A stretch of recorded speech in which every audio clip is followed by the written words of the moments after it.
नमस्कार बच्चों, स्वागत है कक्षा 6वीं के विद्यार्थियों का आज की इस वीडियो में। बच्चों, आपका जो अंग्रेजी का कल 18 तारीख को पेपर होने जा रहा है उसके मैं पूरे सॉल्यूशन सहित आपको आज इस वीडियो में बताने जा रहा हूं। मैंने 2 वीडियो अपलोड की थी, अगर वो आपने नहीं देखी हैं तो पहले जाकर उन वीडियोस को दिखाइए। और इसमें इस वीडियो में मैं पूरा सॉल्यूशन बताऊंगा। उन वीडियो में मैंने आपको 1 से 10 तक के पूरे सॉल्यूशन बताए थे और क्वेश्चंस भी बताए थे, तो पूरे एक्सप्लेन किए थे। तो आप सबसे पहले वो वीडियोस देख लीजिएगा। उसके बाद मैं आपको इस वीडियोज़ में क्वेश्चन नंबर 17 से पूरे क्वेश्चन नंबर जो हमारे यहाँ 26 तक दिए गए हैं, ये देखिए 26 तक, ये चित्र वगैरह सब, तो इसमें जो 26 तक दिए गए हैं और इसके जो आंसर्स हैं, आपको किस प्रकार आंसर लिखने, देखिए आपको इस प्रकार उत्तर पुस्तिका मिलेगी। तो उसी उत्तर पुस्तिका में आप किस प्रकार आंसर्स लिखेंगे, तो मैंने पूरे आंसर्स भी ढूंढ लिए हैं। तो वीडियो को बिल्कुल अंत तक बिना स्किप करे आप बिल्कुल देखते रहिएगा और आपको पूरे में से पूरे अंक प्राप्त होंगे अगर आप इस वीडियो को अच्छे से कर लेंगे।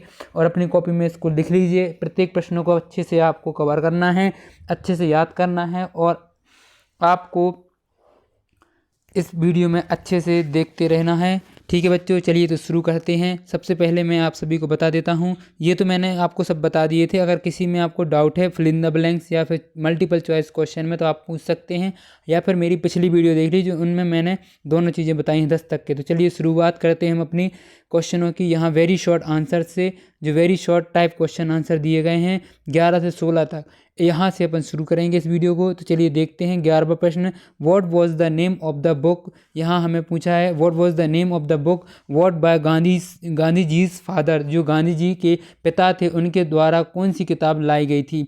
तो आपको पता है, मैं बताता हूँ। मैंने आपको समय भी दिया था कि आप ढूंढ लीजिएगा, अगर आपको नहीं मिलते हैं तो मैं बताऊँगा। तो देखिए मैंने ढूंढ लिए हैं। महात्मा गांधी फादर, जो महात्मा गांधी के फादर थे करमचंद गांधी, ये देखिए करमचंद गांधी।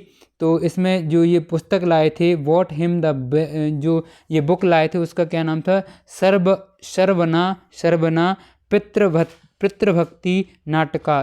पुस्तक का अच्छे से नाम आपको याद करना है और अच्छे से अपनी पुस्तिका में लिख लेना है। जो भी आपकी कॉपी है उसमें आपको अच्छे से नोट कर लीजिए, सर्वना पितृभक्ति नाटका। अगर आप ये गलत स्पेलिंग लिख लेंगे तो आपका गलत आंसर हो जाएगा, इसलिए स्पेलिंग जो है उसको अच्छे से करेक्ट कर कर लिखना है। अगर कहीं आपको डाउट हो तो मुझे कमेंट कर कर बताइएगा, मैं वो आपका डाउट वहाँ कमेंट में रिप्लाई कर कर उसका सॉल्व कर दूंगा comment.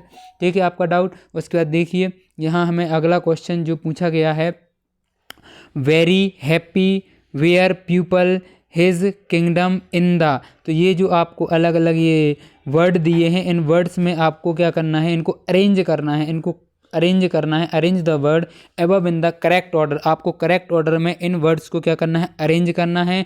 And re right the sentence. उसके बाद आपको क्या करना है, एक सेंटेंस फिर से प्रॉपर एक सेंटेंस क्या करना है, लिखना है, री राइट करना है, मतलब आपको सेंटेंस लिखना है। चलिए इसका आंसर देखते हैं। तो आपको इस तरीके से लिख देना है। ये इसका मैंने करेक्ट आंसर, इसका जो करेक्ट सेंटेंस है जो बनेगा वह यह बनेगा, पीपल वर वेरी हैप्पी। क्या बनेगा, people were very happy in his kingdom. क्या आ जाएगा, इन हिज किंगडम। इस प्रकार आपका वो है आंसर हो जाएगा, इन हिज किंगडम। देखिए people were very happy in his kingdom, वह अपने किंगडम में बहुत खुश थे लोग। उसके बाद देखिए अगला प्रश्न जो हमें दिया गया है कि 13th क्वेश्चन दिया गया है, right 2 word that describe the word spark in the poem.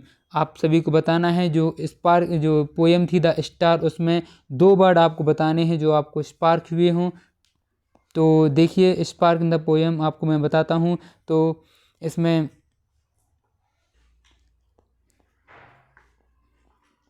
तो देखिए बच्चों, इसमें हम जो हमारा जो ये क्वेश्चन है कौन सा, 13th नंबर का क्वेश्चन। तो यहाँ मैं आपको बता देता हूँ 13th क्वेश्चन का आंसर आपको क्या लिख देना है। आपको यहाँ पर 2 वर्ड लिखने हैं, तो आप एक वर्ड लिख दीजिए स्पार्कल। स्पार्क के 2 वर्ड लिखेंगे, एक स्पार्कल एंड क्या लिख देंगे, ट्रिगर, TIRGGER, ट्रिगर। ठीक है बच्चों, अगर आपको इसका समझ में ना आए तो मुझे कमेंट में कर बता दीजिएगा कि सर समझ में नहीं आया तो 13th क्वेश्चन, तो मैं फिर से उसका आपको आंसर कमेंट में बता दूंगा। तो इसको आपको स्पार्कल और ट्रिगर 2 वर्ड आपको लिख देने 13th वाले क्वेश्चन के आंसर में। ठीक है, उसके बाद देखिए 14th वाला क्वेश्चन देखते हैं। तो 14th क्वेश्चन हमसे पूछा गया है कि who came to Gandhi ji Gandhi ji school for inspection, तो गांधी जी के स्कूल में इंस्पेक्शन के लिए कौन आया था? तो गांधी जी के स्कूल में इंस्पेक्शन के लिए कौन आया था? तो चलिए इसका क्वेश्चन का आंसर देखते हैं। तो mister Gill the educational inspector came to school for inspection, तो इसका आंसर क्या है? Mister Gill the education inspector थे जो वह आए थे इंस्पेक्शन के लिए गांधी जी के स्कूल में। ठीक है, उसके बाद देखिए 15th क्वेश्चन। तो 15th क्वेश्चन हमसे पूछा right the superlative degree of pleasant and strong. Pleasant और स्ट्रॉन्ग की हमें सुपरलेटिव डिग्री बतानी है बच्चों। तो प्लीजेंट और इसकी दोनों की सुपरलेटिव डिग्री क्या हो जाएगी? देखिए यहाँ पर मैंने लिखी है, प्लीजेंट की मोर प्लीजेंट हो जाएगी। क्या हो जाएगी? मोर प्लीजेंट हो जाएगी। और स्ट्रॉन्ग की क्या हो जाएगी? मोस्ट स्ट्रॉन्ग या स्ट्रॉन्गेस्ट ये हो जाएगी। इसके बाद आपको इसका मोस्ट प्लीजेंट बतानी है, तो सुपरलेटिव डिग्री मोस्ट प्लीजेंट हो जाएगी, इसकी स्ट्रॉन्गेस्ट हो जाएगी। आपको ये नहीं लिखना, आपको ये बस लिखनी है। ठीक है बच्चों, उसके बाद देखिए 16th क्वेश्चन। 16th क्वेश्चन हमें दिया गया है चेंज द फॉलोइंग नाउन। जो ये नाउन में आपको चेंज करना है, जैसे स्टूडेंट है और गर्ल है, तो गर्ल का नाउन क्या हो जाएगा? बॉय हो जाएगा। और स्टूडेंट का नाउन क्या हो जाएगा? स्टूडेंट्स हो जाएगा। गर्ल का इसमें क्या हो जाएगा? गर्ल्स हो जाएगा। और स्टूडेंट का क्या हो जाएगा? स्टूडेंट्स हो जाएगा। ठीक है, उसके बाद देखिए अगला क्वेश्चन यहाँ दिया गया है हमें, question number 17। How do you take care of the tree in your area. आप अपने आसपास जो पेड़ पौधे लगे हुए हैं उनकी केयर कैसे करेंगे, किस प्रकार करेंगे? चलिए देखते हैं इसका जो 17वें का आंसर है आप किस प्रकार करेंगे। तो आप अपनी भाषा में भी लिख सकते हैं। तो आप यहाँ पर आपको इस प्रकार लिखना है 17वें का आंसर। देखिए मैं बताता हूँ, tree there are some practical step to care for them. मतलब प्रैक्टिकल स्टेप है, जैसे पहला आप उनमें क्या करिए? वाटरिंग करिए, मतलब उनको पानी देंगे। आप क्या करेंगे? पानी देंगे पेड़ों में, तो अच्छे से उनकी केयर हो जाएगी। और उसके बाद आप क्या करेंगे? उनमें मूविंग करेंगे और उसके बाद उनमें पेस्टिसाइड्स देंगे। और cutting from the unwanted branches, जो अनवांटेड ब्रांचेज हैं उनको कट करेंगे। और चेक योर ट्री गार्डन, और जो आपका वो गार्डन है उसको चेक करते रहेंगे। ठीक है बच्चों, इस प्रकार आप लिख देंगे इनके क्वेश्चंस के आंसर्स। और उसके बाद देखिए 18th क्वेश्चन। 18th क्वेश्चन हमें दिया गया है what does Gandhi ji story inspire us to be. तो हमें गांधी जी की स्टोरी किस प्रकार इंस्पायर करती है, इसमें यह पूछा गया है। तो देखिए इसका आंसर मैं बताता हूँ आपको कि गांधी जी की स्टोरी हमें किस प्रकार इंस्पायर करती है। तो यहाँ दिया गया है कि he taught us that it is the important to be humble and to help other. Gandhi showed us that true greatness comes from being selfish and helping others. वो बहुत ज़्यादा हेल्पिंग के दूसरों के लिए, और वो सत्यवादी थे। ट्रू ग्रेटनेस कम्स फ्रॉम, उनके अंदर से यह हम ग्रहण करेंगे, है ना। तो जो उनकी हम्बलनेस है वह हम ग्रहण करेंगे। तो ये 3-4 चीज़ें आपको लिख देनी हैं। ठीक है, उसके बाद देखिए 19th क्वेश्चन। तो 19th क्वेश्चन में हमें क्या पूछा है? Write the name of 6 girls who took part in the race. जो रेस हुई थी उस रेस में जिन 6 लड़कियों ने भाग लिया था, हिस्सा लिया था, उनके नाम लिखने हैं। और when and where was this race organised, और यह कहाँ पर और कब यह जो रेस है ऑर्गेनाइज हुई थी, यह भी आपको बताना है। तो चलिए देखते हैं, आप सभी ने स्टोरी तो पढ़ी होगी तो आपको पता भी होगा। तो देखिए इन लड़कियों के सबसे पहले नाम लिखते हैं। तो इन लड़कियों के नाम क्या हैं? The name of the girls were Shobha, Rani, Lata, Neerja, Mala और मीना। ये इस प्रकार लड़कियों के नाम थे। और जो ये स्पोर्ट्स डे पर हुआ था, annual sport day at school the race was organise. आपको ये लिख देना है कि जो एनुअल स्पोर्ट डे हुआ था वहाँ पर ये रेस क्या हुई थी? ऑर्गेनाइज हुई थी।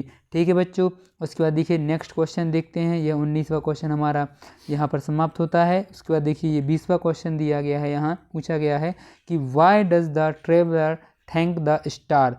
जो ट्रेवलर थे उनने थैंक क्यों बोला स्टार के लिए, क्यों वो थैंकफुल थे? तो देखिए why does the traveller thanks to the star. तो यहाँ पर आप लिखेंगे the traveller thanks the star for guiding them in the dark with its twinkling light. तो आप सभी को पता है कि जब लाइट क्या हो जाती है? डार्क हो जाती है, मतलब अंधेरा लग जाता है, तो उस टाइम पर हमें क्या स्टार ही क्या दिखाते हैं? रास्ता दिखाते हैं, गाइडेंस देते हैं।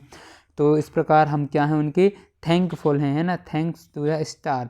उसके बाद देखिए 21 क्वेश्चन हमसे क्या पूछा गया है। 21 क्वेश्चन यहाँ पूछा गया है, write an application to the headmaster. आप सभी को हेड मास्टर के लिए एक एप्लीकेशन लिखनी है। Of your school for 3 days leave as you are going to attend your sister's wedding. आप अपनी सिस्टर की वेडिंग की शादी में जा रहे हैं अटेंड करने के लिए, सिस्टर की वेडिंग। तो उधर आपको 3 दिन की छुट्टी के लिए एक क्या लिखना है, एप्लीकेशन लिखनी है। तो अंग्रेजी में एप्लीकेशन आप किस प्रकार लिखेंगे मैं आपको बताता हूँ। देखिए आपको इस प्रकार ये एप्लीकेशन लिखनी है कि डियर सर, यहाँ देखिए ये एप्लीकेशन इस प्रकार रहेगी। तो बच्चों यह जो एप्लीकेशन है, यह एप्लीकेशन ये गलत है, तो इसको मत आप देखिएगा। यहाँ थोड़ा सा ये फॉर्मेट है वह ये गलत है फॉर्मेट। तो मैं अगला क्वेश्चन बताता हूँ। एप्लीकेशन में आपको अलग से एक वीडियो अपलोड कर दूंगा जिसमें आपको मैं एप्लीकेशन सही फॉर्मेट बताऊंगा एप्लीकेशन का। तो उसमें आप एक बार अच्छे से एप्लीकेशन चेक कर लीजिए, क्योंकि आपकी जो वार्षिक परीक्षा होने जा रही है उसमें भी एप्लीकेशन पूछी जाएगी। और आपकी 8वीं 9वीं 10वीं, आप तो 11वीं 12वीं तक एप्लीकेशन लेटर पूछे जाते हैं। तो मैं एक वीडियो अपलोड करूंगा जिसमें मैं सभी चीज़ों का फॉर्मेट आपको बताऊंगा। तो वो वीडियो आप अच्छे से देख लीजिएगा, आपकी 5 नंबर तो हमेशा पक्के ही रहेंगे उस वीडियो को देखने के बाद। तो चलिए देखते हैं 21वें क्वेश्चन के बाद 22वां क्वेश्चन। तो इसमें पूछा है हमसे कि make noun from the following word. आपको क्या करना है, नाउन बनानी है इन वर्ड्स की, ठीक है। तो देखिए बनाते हैं। तो टीच का क्या होगा इन सब का, तो यहाँ मैंने लिखा है। देखिए टीच का क्या होगा, टीचर्स हो जाएगा, टीचर हो जाएगा। प्ले का प्लेयर हो जाएगा। राइट का राइटर हो जाएगा, ठीक है बच्चों। उसके बाद देखिए 23वां प्रश्न देखते हैं। तो 23वां प्रश्न हमसे क्या पूछा गया है, what qualities of Mahatma Gandhi would you like to follow in your life. आप महात्मा गांधी की कौन सी क्वालिटीज़ को अपनाना चाहेंगे। तो आप महात्मा गांधी की कौन सी क्वालिटीज़ को अपनाना चाहेंगे वही आपको इसमें लिखना है। देखिए Mahatma Gandhi life and principle offers many qualities, बहुत ज़्यादा उनकी क्वालिटीज़ हमें ऑफ़र करती हैं। और उनकी बहुत ज़्यादा पर्सनालिटी है वो हमें इंस्पायर करती है। किसके लिए, ग्रोथ एंड एथिकल लिविंग के लिए, है ना।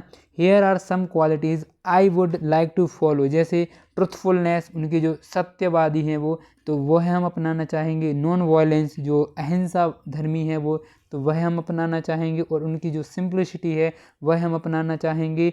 और यहाँ पर उनका जो करेज है वह हम अपनाना चाहेंगे। तो इस प्रकार आपको इसका आंसर लिख देना है। बहुत सरल आंसर है, ज़्यादा कठिन नहीं है, तो आप इसको अच्छे से याद भी कर सकते हैं। देखिए उसके बाद जो हमारा अगला क्वेश्चन है 24वां क्वेश्चन, वह क्या पूछा गया है, what can you see while going up in a swing. तो जब आप हवा में रहते हैं तो आप क्या देखते हैं, स्विंग में रहते हैं आप, जब स्विंग करते हैं तो आप क्या देखते हैं। तो चलिए देखते हैं हमें क्या दिखाई देता है, इसका आंसर आप क्या लिखेंगे। तो when you go up in a swing, जब आप स्विंग में करते हैं तो you can see the following trees, river, cattle, the sky with the bird flying in the garden, जो गार्डन रहते हैं आसपास, जो स्काई रहता है, जो रिवर्स रहती हैं, जो ट्री और बर्ड्स रहते हैं जो उड़ रहे हैं बर्ड्स, उन सभी को हम क्या करते हैं, देखते हैं। Green garden and the brown roof, ये सब हमें क्या होते हैं, दिखाई देते हैं जब हम क्या करते हैं, स्विंग करते हैं, उड़ते हैं। तो देखिए उसके बाद हमारा जो अगला प्रश्न है वह एक पैसेज के रूप में दिया गया है। ये देखिए, read the following passage and answer the question given below. तो आपको ABCDE 5 क्वेश्चन दिए हैं और 5 के 5 नंबर आपको प्राप्त होंगे। तो मैंने इनके भी आंसर्स दिए हैं, तो आप इनके आंसर्स क्वेश्चन वहाँ से लिख लीजिएगा और आंसर ये देखिए यहाँ पर दिए हैं। तो ये आपको इसके जो पहले वाले का उसका फर्स्ट करेक्ट है। बी वाले का the hockey team go to the Sri. दूसरे वाले का they visited museum and went for shopping, they went in the two, ये आपको पूरा आंसर लिख देना है इस प्रकार। और ये ई वाले का हो जाएगा ABCDE, ये पाँचों के पाँचों आंसर आपके 5 नंबर पक्का कर देंगे। उसके बाद देखिए बच्चों अगला क्वेश्चन हमें पूछा गया है यहाँ 26वां प्रश्न, look at the following picture carefully. जो एक पिक्चर दी गई है इसको आपको ध्यान से देखना है और इसमें ये वर्ड दिए गए हैं, इन वर्डों को पढ़कर एक पैराग्राफ बनाना है जिसमें आपको इन वर्डों को यूज़ करना है और इस पिक्चर को देखते हुए एक पैराग्राफ बनाना है। तो मैंने एक पैराग्राफ देखिए बना के रखा है यहाँ, तो मैं आपको बताता हूँ। इस प्रकार आप इसमें लिख सकते हैं, the picture capture the sense of A small happy family with love and Joy. The parents clearly devoted to their children share a warm bond with their children, young son and daughter. The children both good looking and full of life, happiness and the heartening environment created by their parents. ये आप पूरा इसमें पूरे word भी use हो गए हैं जो वहाँ पर हमें दिए गए थे, और उन पिक्चर को देख के हमें इसी प्रकार का एक पैराग्राफ बनाना था। तो आप इस प्रकार अपनी परीक्षा में लिख कर आइएगा, तो आपको इस प्रकार बहुत अच्छे नंबर मिलेंगे। चलिए, आपको अगर वीडियो पसंद आई है तो वीडियो को लाइक, अपने फ्रेंडों के साथ शेयर अवश्य करिएगा बच्चों, और चैनल को सब्सक्राइब कर लीजिएगा आपका जो अगला पेपर होने जा रहा है उसके लिए भी, क्योंकि मैं टाइम टू टाइम पूरे सॉल्यूशन के साथ वीडियो अपलोड कर देता हूँ। तो मिलते हैं नेक्स्ट वीडियो में। थैंक यू, धन्यवाद।